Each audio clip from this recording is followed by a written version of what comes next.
Hello, Chicago Bears fans. Welcome back. Welcome in. It is your average fan, AJ, here. It is Thursday, December 5th, and we have an injury update to go over. Didn't get to push out a video yesterday, so we'll be covering that today.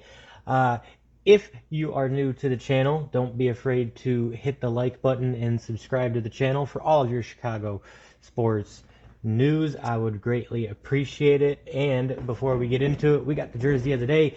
The man, the myth, the legend himself, the man who blew up at Matt Eberflus after the loss to Detroit, Jalen Johnson, the captain of the team, voicing his frustrations.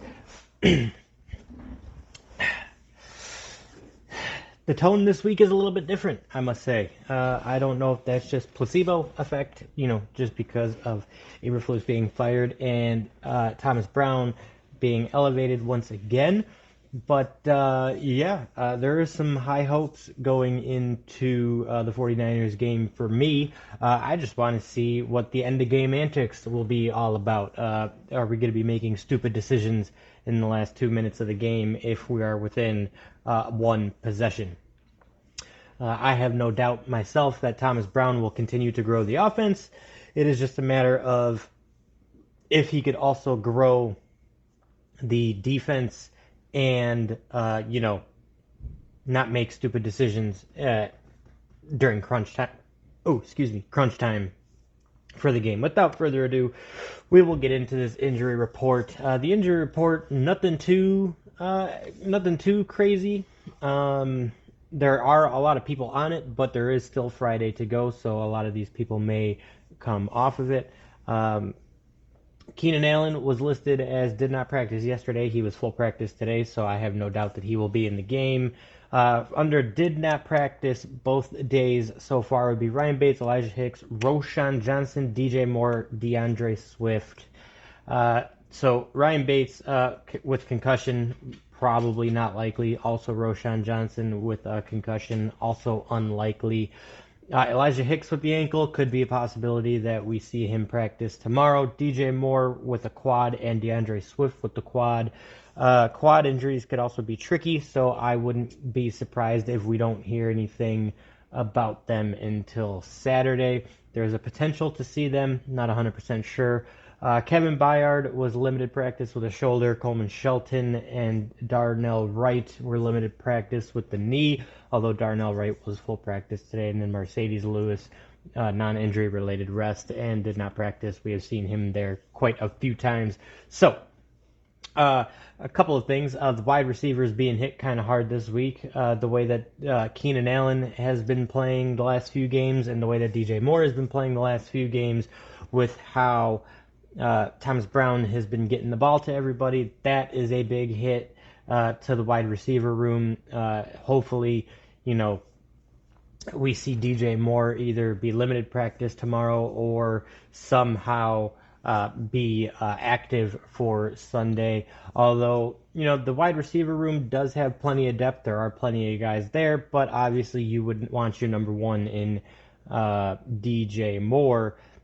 Although I would not be mad at also seeing a absolute ball out game for Roma Odunze. So, it just depends on what happens there. The running backs definitely got hit hard for sure. Roschon Johnson being out with the concussion and DeAndre Swift with the quad, that would really, really hurt the running back game. Not exactly sure how that's going to shape up. I mean, there is a potential that they practice, or that at least DeAndre Swift could practice tomorrow, maybe be active for Sunday. However, I would say that is probably improbable given that it is a quad. However, seeing that the defensive backs that are on here have practiced, that does give me some faith that on the defensive side, we should see some of these players come off of the injured list or not be inactive for Sunday. So that is also good as well. San Francisco got hit pretty hard, especially with players that are already listed as out, or I should say on the IR. San Francisco is struggling with their injured list and people that are on IR, so the Bears kind of catching them at a lucky time. Even though it is a game in San Fran, the way that Thomas Brown has been elevating this offense week over week, I do think that if we can get some of these guys off of our injured list, we should be decently all right. With the injured list out of the way, I do want to speak on Thomas Brown a little bit. Players really seem to be buying into him. Obviously, the offense had a spike with him being elevated to offensive coordinator. There wasn't really that one game pop kind of stuck. We did see though that against Detroit, the offense kind of lulled a little bit in the first half, but given that it was Detroit, I kind of gave that one a slide, and then they went up and put up 260 something offensive yards in the second half. So I think that Thomas Brown is really easily to be bought into. I think that the principles that he stands on, I think that he has a little bit more confidence in those principles compared to what Matt Eberflus had. I think that he doesn't put up for people walking all over his principles like Matt Eberflus did. I do believe that you could see a team uptick and sustain it through the rest of the year. Whether that means a 5-0 record, I kind of highly doubt that. 3-2 sounds a little bit more believable, if I'm being honest. However, just seeing that that drive in the players and seeing the players fighting hard until the end is what I expect to see because of Thomas Brown. You could tell that there was times since the bye where it had appeared that aspects of the game were being given up on because of the way that the coaching situation was going down. I would like to see Thomas Brown improve on that. At least in the last 2 minutes of the game, I have no doubts that the offense should be just fine if he manages to maintain the way that he was calling games. If he just maintains that the way that he called his first 3 games, I don't foresee the offense being a problem. I just want to see the rest of the team, be on an upswing without the offense taking a step back, and I do believe that is a possibility. But just the way that he's talked to the media just in his first week as the interim, and not even a full week at that, but just a week at the interim position. The way that he talks to the media, the way that he talks about the players, the way that he talks about everything that he believes in, and the way that he wants to coach. Bringing unity, setting a standard, setting an identity. I don't know if you could necessarily set an identity in 5 weeks, given that you're going to go into the offseason potentially blowing up the rest of the coaching staff anyways, and also rebuilding your offensive line big time. I don't know if you could necessarily set the identity that fast. However, you can set at least a tone at the bare minimum, and I think that he talks with a confidence level that we never really saw in Matt Eberflus, and he managed to do that in a week. I've seen a lot of podcasts that have already bought into Thomas Brown, not in the way that anyone ever bought into Eberflus. I don't think that anyone really truly bought into Eberflus, but you could see that with Thomas Brown, and it again comes back to just the principles. He talks about doing the simple things right, cutting down on penalties, dependability, reliability, coachability, and repeatability. He talks about all those things, and he really drives the message home. He doesn't beat around the bush with anything. He doesn't circle around things. He has pointed out what he wants to zero in on. He has attacked it, and he has attacked it over and over and over again. So I am more than happy, or more than excited, I should say, to watch the first game as him at the interim. Like I said, I just want to see the consistency throughout an entire game.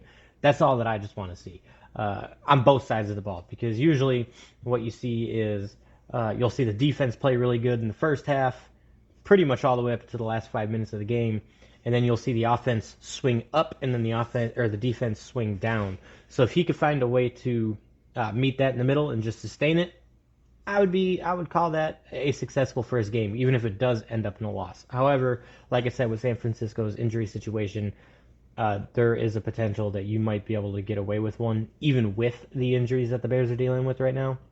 Again, this will all come down to, uh, between Elijah, I'm sorry, Ryan Bates, Elijah Hicks, Roshan Johnson, DJ Moore, DeAndre Swift, and Kevin Byard.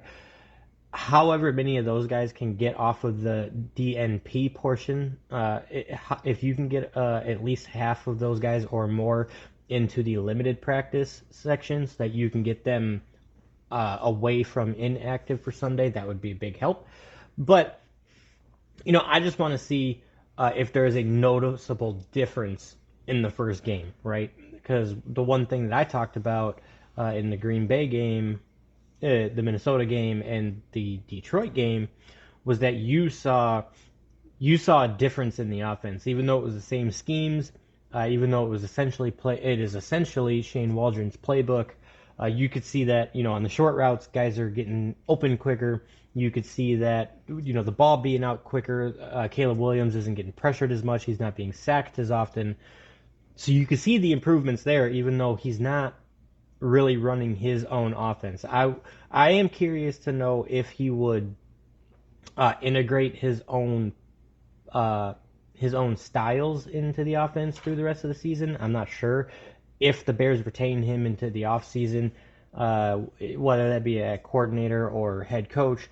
You might see that change to where it might not look like Waldron's offense going into next year. But I mean, that's an offseason discussion.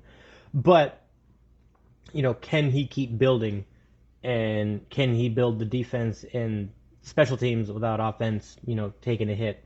That's what I want to see. I would be curious to also see like the end of game press conference and the Monday press conference.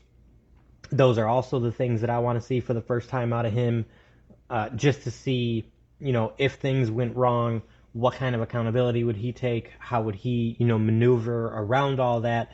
There's a lot to look forward to in the last 5 weeks of the season, just without Eberflus being there. So we will see what happens, Bears fans. But with that, you let me know your opinions down below about Thomas Brown, about what the offense could look like at the rest of the year, what the defense could look like the rest of the year. Do you anticipate a uptick in the team? Would that be just a one-game surprise, just a one-game jolt, or do you think it's sustainable through the rest of the season? Again, you let me know down in the comments. Make sure you hit the like button. Make sure you subscribe to the channel and hit the notification bell so we can beat the YouTube algorithm. And Bears fans, I will catch you tomorrow. Bear down.